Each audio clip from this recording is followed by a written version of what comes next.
When I hear the drum beat and the guitar is strong, the pipes play a melody and the poet's words a song. My heart starts to race, my body moves in time to the song that is playing in my soul and my mind. It brings out the wild Irish in me, a feeling so strong, I know it runs deep. So lift up your glasses, come dancing with me, and let your wild Irish man run free.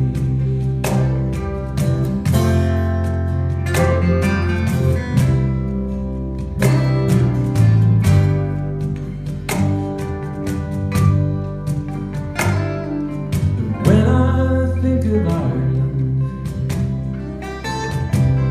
my kinfolk's still there. Well, I feel a connection in the name we share. And someday I'll travel to my ancestral land, and I'll find the spirit that runs through this man. 'Cause it brings out the wild Irish in me, a feeling so strong, I know it runs deep.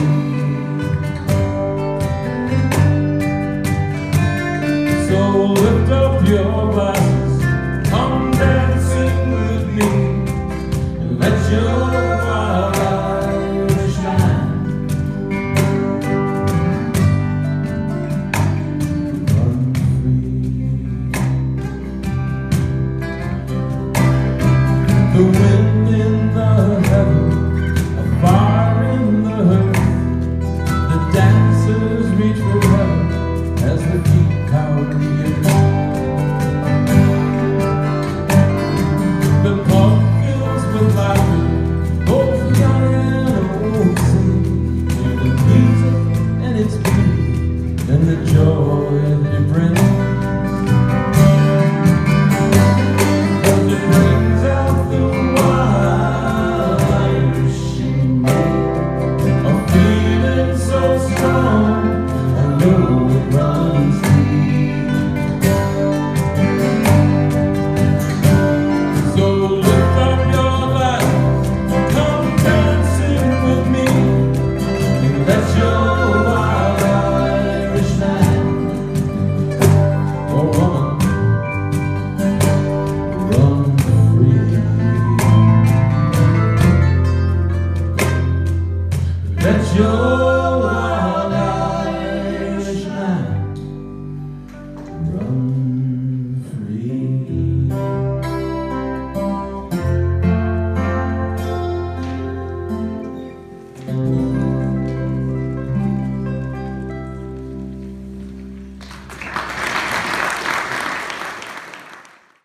Well, this St. Patrick's Day Sunday, let us seek the way of God with joy, with imagination, and with mirth, and I guess unplugged as well.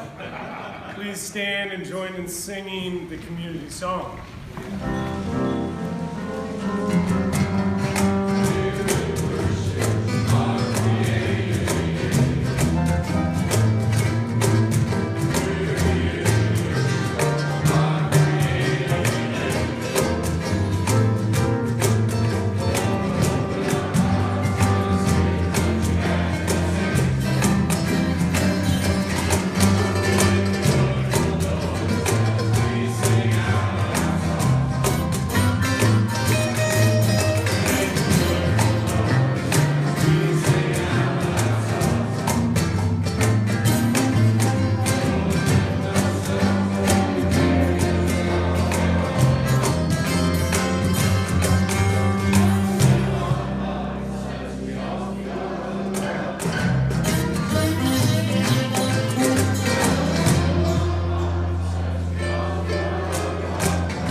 And this prayer, the words of St. Patrick, a cosmic and distinctly Irish prayer. Let us pray. We arise today through a mighty strength, the invocation of the Trinity, through belief in the threeness, through confession of the oneness of the Creator of creation. We arise today through the strength of heaven, light of sun, radiance of moon, splendor of fire, speed of lightning, swiftness of wind, depth of sea, stability of earth, firmness of rock. We arise today through God's strength to pilot us, God's might to uphold us, God's wisdom to guide us, God's eye to look before us, God's hand to guard us, and God's way to go before us. Amen. Amen. Please take a moment and say hello to those you're seated near.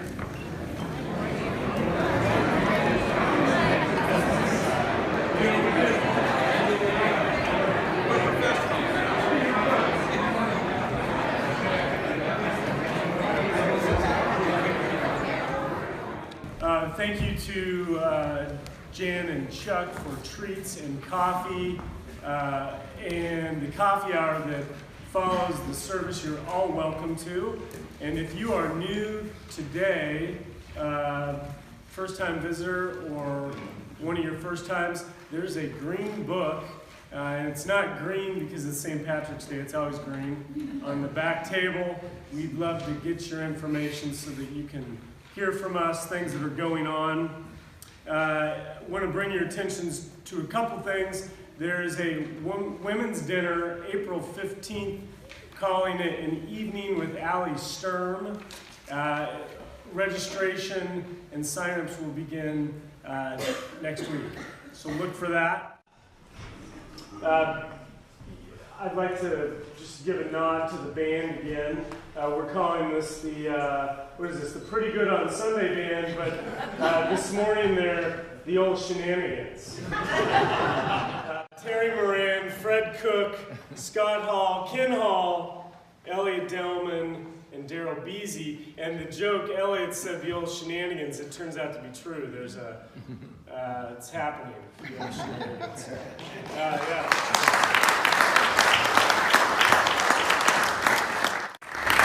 And a preview for next week, David Hawkins and the band Compass Rose featuring Professor Bowling and our own Elliot Delman. TD is preaching. And that's what we have for announcements. Tom? Our culture has this interesting way of embracing certain adjectives, particularly superlatives, and just beating them to death with overuse. I suppose back in the 60s that cool and hip and groovy, some of you remember, are examples. In the 1980s, it was the word excellent or excellence. We were always pursuing excellence in everything we did. In recent years, a word that has been incredibly overused, I think, particularly in the business community, is the word robust.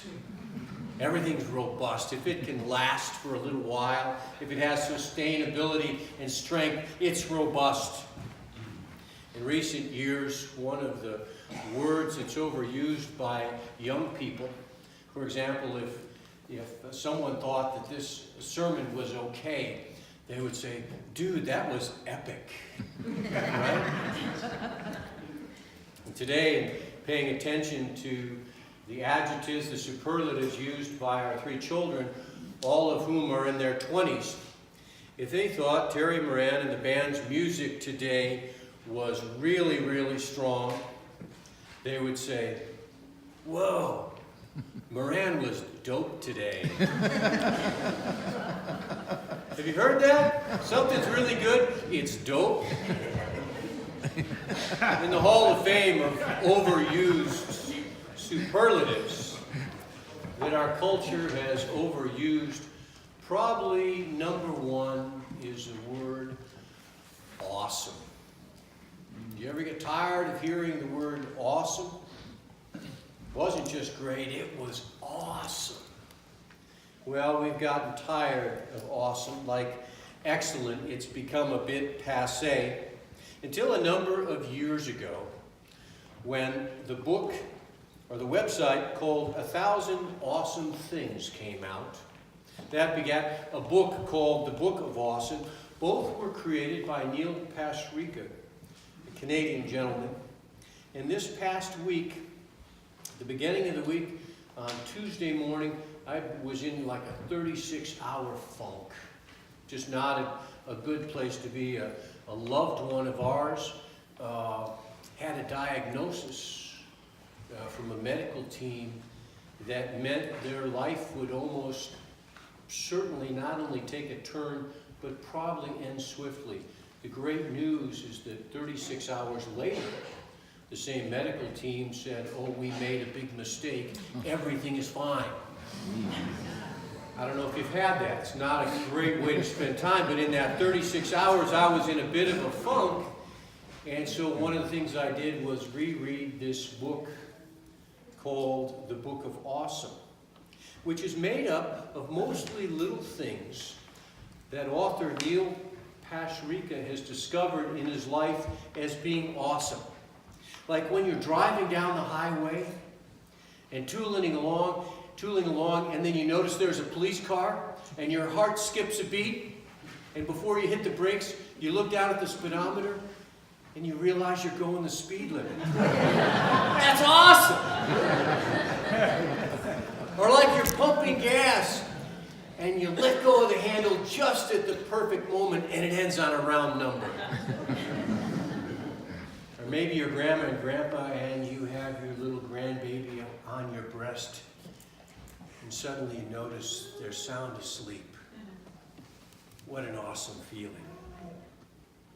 Or maybe you're on your hands and your knees in your garden this spring, and you grab hold of a giant weed that's growing like crazy, and you pull it out, and it stays together, and the whole thing comes out, every single root. That's awesome. Or have you ever had a situation where there's music on your radio, you're driving down the highway, it's raining, and somehow it seems like the wipers are going exactly to the music. That's awesome. Or maybe you had braces. And that feeling when you take the tip of your tongue and run it across the front of your teeth after you have your braces off, and it feels so incredibly smooth, that's awesome. Or maybe when you're scheduled for a meeting, and you look at your watch and you realize you are late, and you rush like crazy, and you get to where the meeting is held, Starbucks or who knows where, and you realize the person you're there to meet is even later than you are. That's awesome. These awesome things, according to Neil, are those unnoticed, often unnoticed little elements in our world that lift us up, that make us smile. And towards the end of the service this morning, there's going to be an opportunity for 10 or 12 or how many of you are out there who've noticed some little thing in your life that's awesome that you'd like to share with the rest. Maybe it's like Sunday morning when we have a glitch up here and it's not the end of the world, but the band is like, that's okay, we'll go acoustic.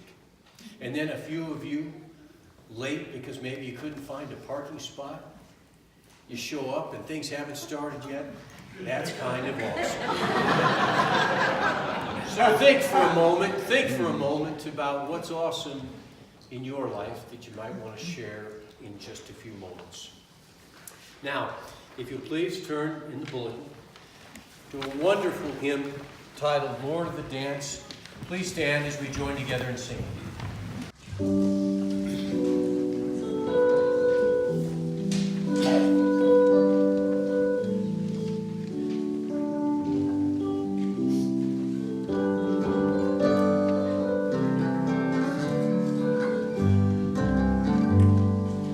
I danced in the morning when the world was beginning.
They whipped and they stripped and they hung me on high.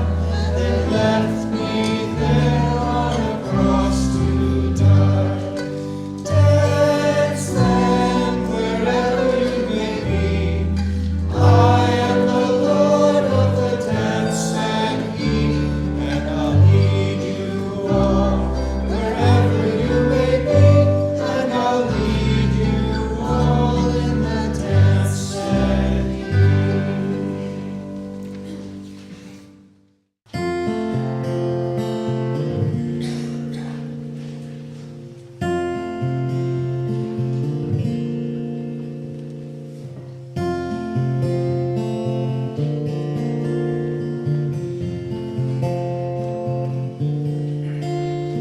Started my journey home on the day that I was born, and though I didn't know it, I had so far to go. Searching for the gates of paradise.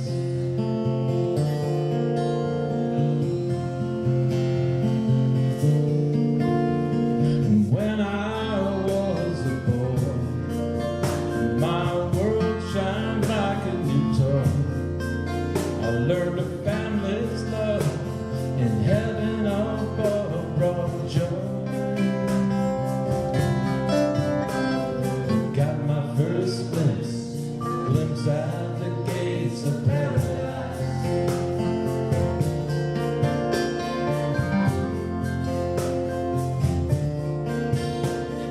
Heaven and hell are here on earth. Choose the truth over lies. Love and peace are awaiting you right before your eyes. Before your eyes, there lie the gates of paradise.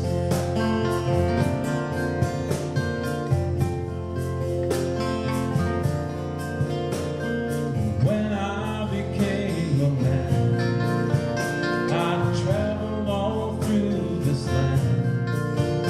When I lost my way, I learned to pray, receive a guiding hand,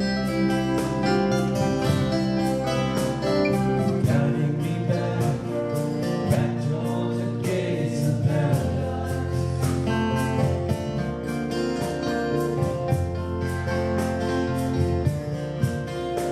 I married the woman I love. We had a daughter and a son. We made a home. I never felt alone. I give thanks for what we've done. And in their eyes, I find the gates of paradise.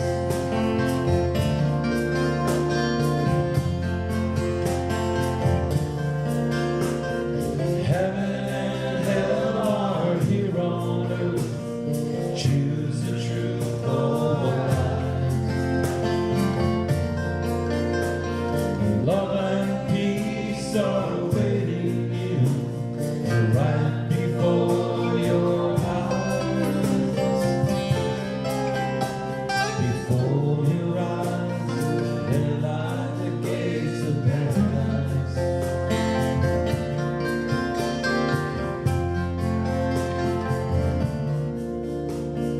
Now I'm growing old. My story's mostly been told. Looking back, I just have to laugh. The blessings I've been shown. And now I stand before the gates of paradise. Walking through the gates, walking through the gates, walking through the gates into paradise.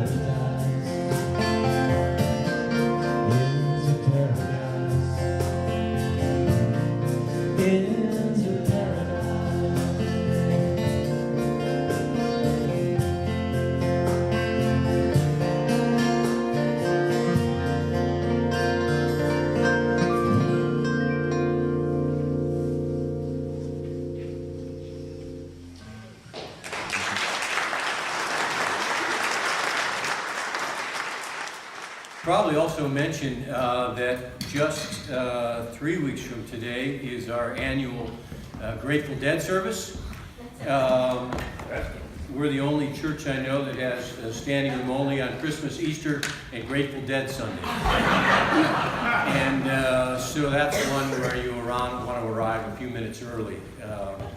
It is always memorable.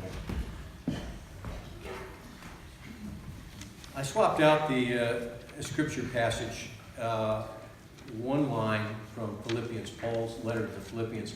It is probably the most positive and upbeat, enthusiastic letter of Paul's in the New Testament. This comes from Philippians chapter 4, verse 8.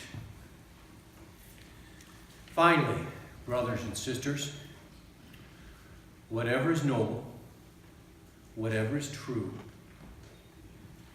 whatever is right, whatever is pure, whatever is lovely, and whatever is admirable, if anything is excellent or praiseworthy, think about these things. Amen. So I think by now you get the idea of what Neil Pasrick is doing in this website, 1,000 Awesome Things, or in his book, The Book of Awesome. It's all those little wonderful things in our lives that we don't pay much attention to, but that are really, really wonderful. Like the first time you slide on a new pair of socks. Or in just a few weeks, the smell of freshly cut grass. Or when you go to the barber or the hairstylist and they give you a shampoo, but then they take a couple minutes to just kind of massage your scalp with their fingertips. Or coming home after a long day, and you open the door to your home, and something wonderful is being cooked up or baked up in the kitchen. Or maybe you've had a long trip. One of those long trips you have no choice but to check your luggage, and you go down to baggage claim, and you stand there, and you're there for just a moment, and then your bag is the very first one to come down that luggage chute. Those are examples, little things that kind of make life awesome. They're examples from the mind of Neil Pasrick, whose life, it seems, is pretty awesome these days on a planet that's drowning in blogs. His has won the award for the best blog in the world. On top of that, he wrote a bestseller called The Book of Awesome. That's been followed by more books as they've created this kind of chicken soup model where they keep cranking out awesome books. And he's become a successful motivational speaker. Now, what you need to know about Neil Pasrick is he's not all that different than you and me in more ways than you might guess. Oh, he had a great childhood with his sister growing up outside of Toronto. His parents were immigrants from India and Kenya. He finished his education, he married the girl he loved, and life was so good. But then, as they always seem to do, things changed for Neil Pasrick. His wife summoned the courage to admit that she no longer loved him, and that led to divorce. Then one of his closest friends, shortly after that divorce, a friend who had struggled for most of his life with a mental disorder, someone Neil had spent the previous night with, made the choice to end his life. With that, Neil Pasrick descended into a haze of despair. A haze of despair that wraps itself around probably every one of us at some stage, if not multiple stages of our lives. What's unique about Neil is that he found a rather creative way out of his despair and sadness. It wasn't on the back of a self-help book. He didn't find it on a therapist's couch. There wasn't any sort of supernatural divine healing. Instead, what Neil did was pay attention to all the little awesome things that were a part of his life that he'd never paid much attention to. And being part of the younger generation, I don't know if he's a Gen X or Y or Z or millennial or whatever. What he did is he started a blog. I suppose the beauty of that is it helps us know what we think when we take the time to write things down. Now, there are some 10,000 blogs or so started every day in this world. And Neil had no great vision that anyone was really going to necessarily read his blog beyond his mom. For a while, she was the only one who read it, until she forwarded it to his father, and readership shot up 100% in that one day. But then, www.1000awesomethings.com suddenly had hundreds, and then thousands, and tens of thousands, and hundreds of thousands, and even millions of readers. And suddenly Neil had all these awesome things pouring into him that his readers had happening in their lives. And before long, he got a phone call.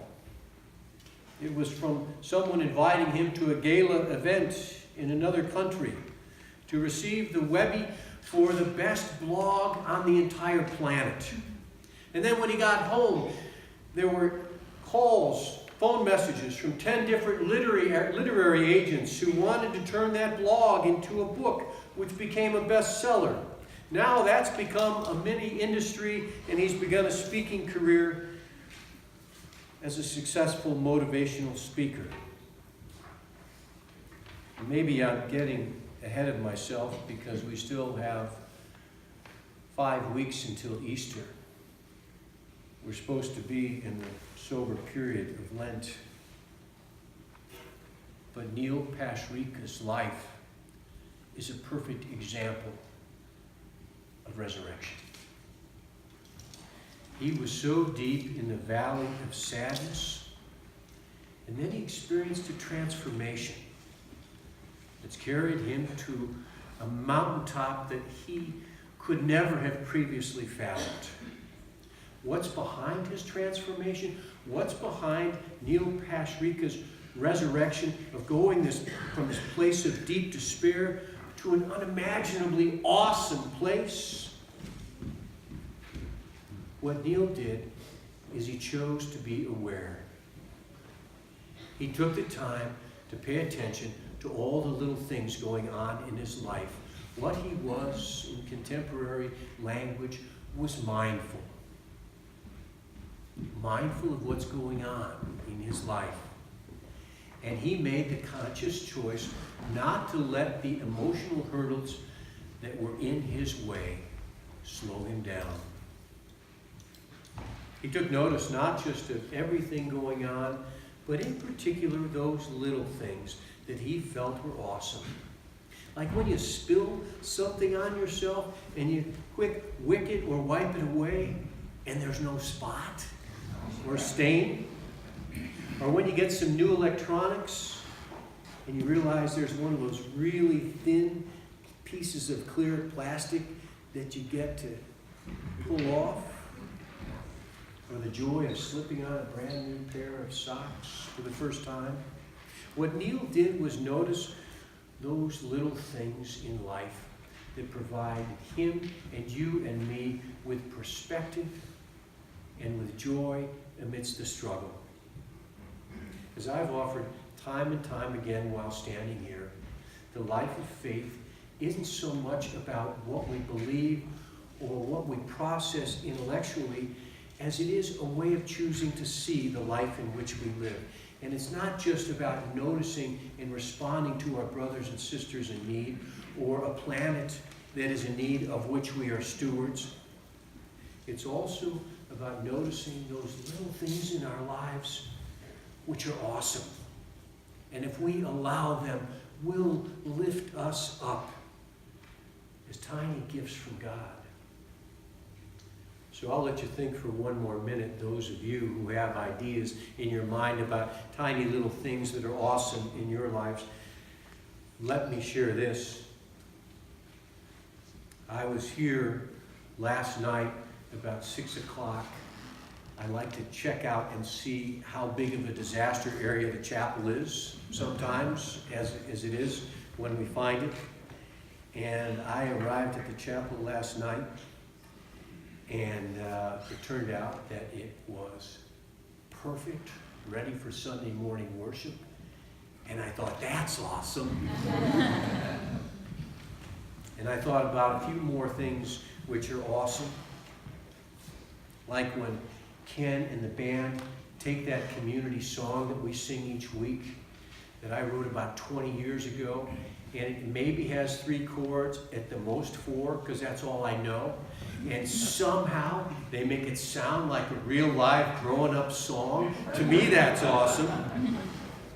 Or on Sunday morning, when the little kids in the congregation are the ones who bring the hats back up to Zach and me, there's just something sweet about that.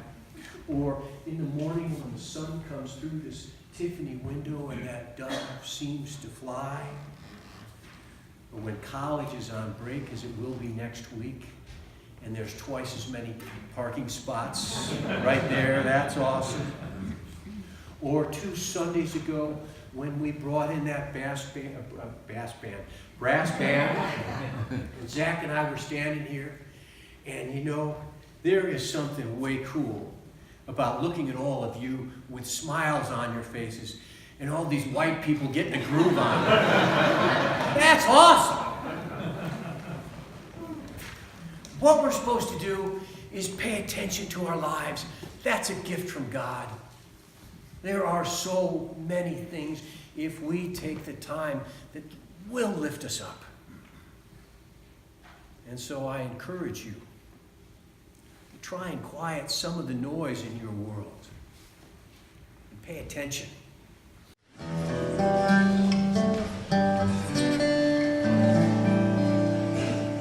You can play the game, you can act out the part, even though it wasn't written for you. Tell me, how can you stand there with your broken heart, ashamed of playing the fool? One thing can lead to another, it doesn't take any sacrifice. Oh, father and mother, sister and brother, if it feels nice, don't think twice. Just shower the people you love with love. Show them the way that you feel. Things are gonna work out fine, we only will. Do as I say, shower the people you love with love. Show them the way that you feel. Things are gonna be much better if you only will.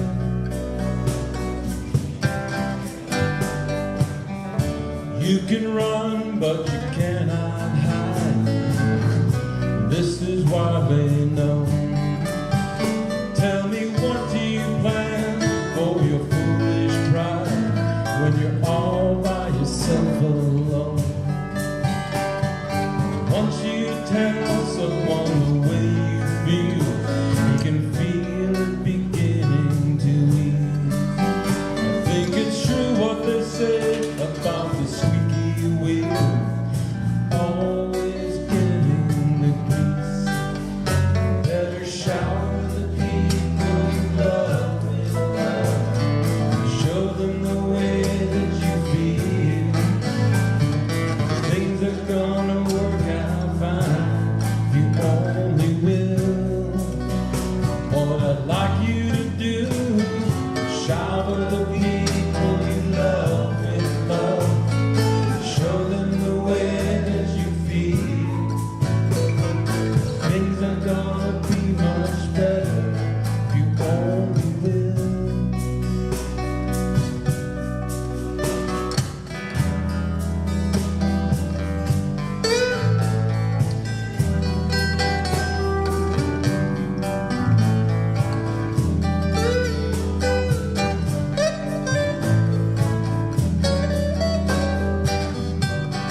stuff happens every single day. We get curveballs, sometimes we get beanballs. The music system, which is set up in the morning 2 minutes before the service, crashes.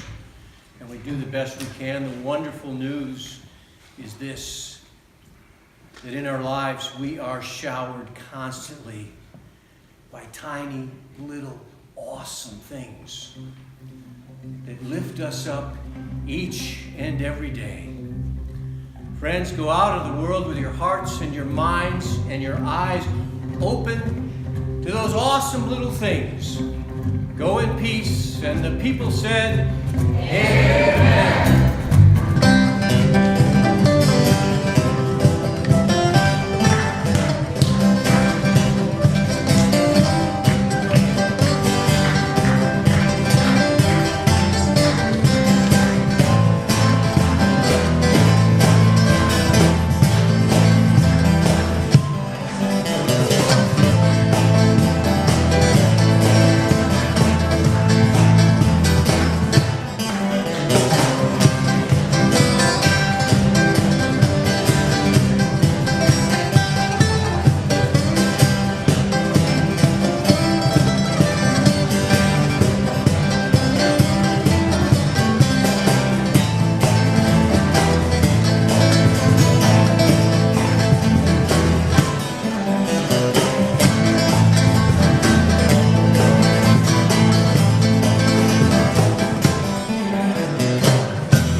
Now you're all Irish.